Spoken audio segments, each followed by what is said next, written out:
Hi guys, welcome back to my channel. In today's tutorial I'll be showing us how to make this halter neck backless maxi dress. So if this is something you're interested in, please keep watching and do not forget to subscribe to my channel. First thing we are going to do now for this tutorial is to fold our fabric into two, and then we are going to input our measurements. So guys, here I'm going to take the shoulder to the chest line, that's the breast point measurement, which is about 10 inches, and then I'm going to mark that point.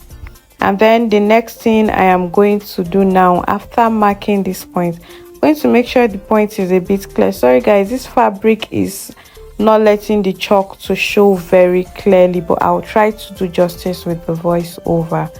So guys, next thing I'm doing now is to mark the neck width, which is the usual 3 inches. You could use 3 inches, you could use 4.5 inches.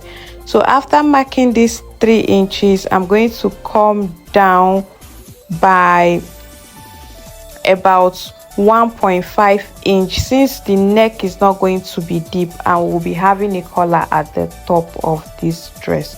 So guys, I'm just going to go ahead and draw a curve to mark that neck width, and then the next thing I'm going to do is input my measurement. Guys, remember the fabric is folded into two already, so now I'm just going to go ahead and then input my measurements for my chest line, and then you can add an extra inch if you want, 1 inch or 2 inches, but I think I added just about half an inch to this particular measurement. So now the next thing I'm going to do now is to input the shoulder measurement. You know that this dress is actually not going to have a shoulder, but I'm going to be putting it so that it will serve as a guide for us when we are trying to create that halter neck impression. So I went ahead to put my shoulder measurement at 7 inch, and then I came down, obviously with the shoulder depth, I came down, armhole depth rather, came down by about 7.5 inches, and then I drew a straight line from that 7.5 inches to the other end, so that I can now connect that point easily using the lines as guide. Guys, I hope you understand. So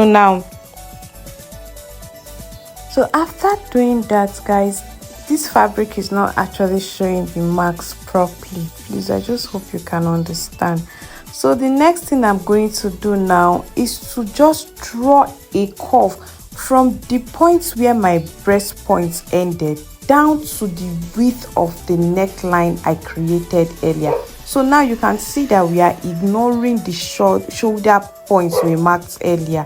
So I'm just inputting it down towards the width of that neckline we did, and then I'm going to open it like an A-line dress because it's a free dress. So I do not need the hip and other measurements. I'm just going to cut from that shoulder line down towards the point where my breast point is, and then downward, with making it look like a triangle sort of. I'm going to cut it downward like an A-line dress.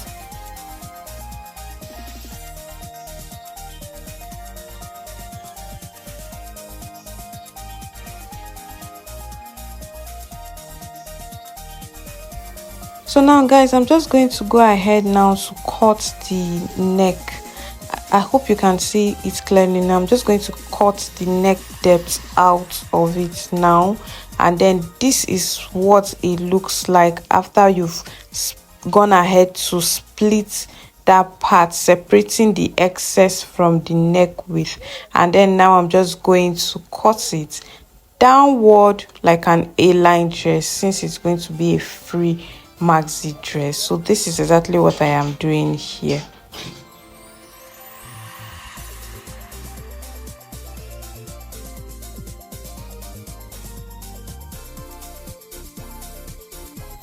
Now this is what it looks like after I cut that out.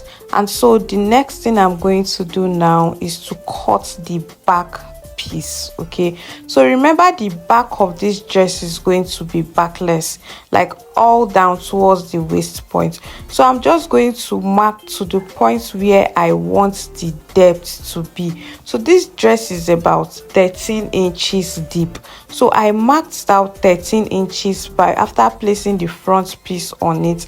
I marked out 13 inches, and I'm just going to go ahead and remove this front piece, then place my measurements on the back piece and cut it out.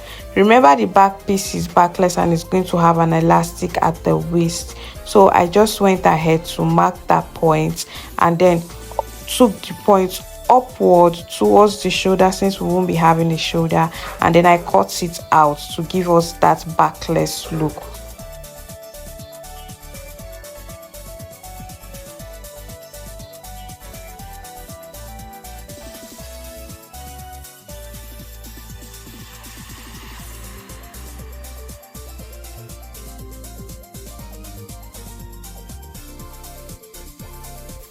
Okay guys, so this is the bias we'll be using to turn the sides of this dress.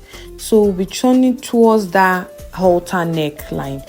We'll be turning it using this bias, and I'm just going to place this on, then sew on my machine and bring the results for us to see what it looks like when I was done.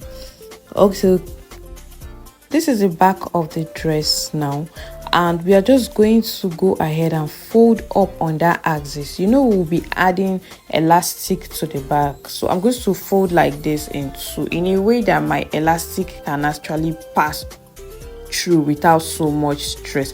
So I'm just going to go ahead and then sew this thing and bring it back. So guys, this is what the front looks like after I went ahead to turn the sides using the bias. You see, it gave this very clean look, like very neat finishing compared to folding the fabric on its own. So this is what the inside looks like, and then this is what it looks like at the back.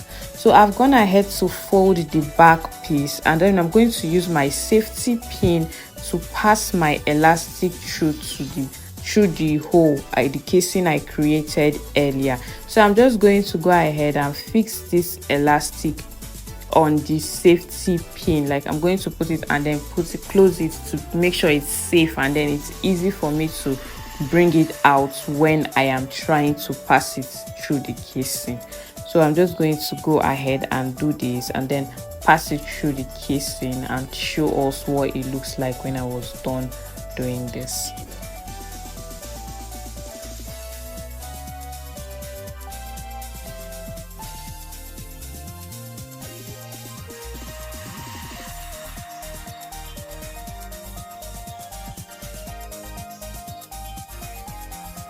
So guys, the next thing I will do now is the collar. So I cut out 16 inches wide for the neck, and then I'm just going to attach a hairstay on this fabric to make it thicker, or paper gum, and then I'm going to attach it on the clothes. So guys, this is what it looks like after I went ahead to attach all of these things to the collar of the clothes. So this is what it looks like on the neck. Thank you guys so much for watching. We've come to the end of today's tutorial. See you next time. Do not forget to subscribe, like, and share. Bye guys.